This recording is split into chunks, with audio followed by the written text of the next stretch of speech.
నమస్కారం. ఘంటారావానికి స్వాగతం. ముందుగా ప్రధానాంశాలు. రాష్ట్రంలో పెట్రోల్ కొరత భయంతో బంకుల వద్ద వాహనాల బారులు.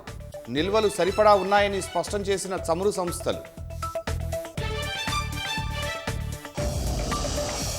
ఇళ్ల విషయంలో సభను తప్పుదో పట్టించడంపై భట్టి ఆగ్రహం. పేదల కోసం ఎన్ని కోట్లైనా ఖర్చు చేస్తామని స్పష్టీకరణ.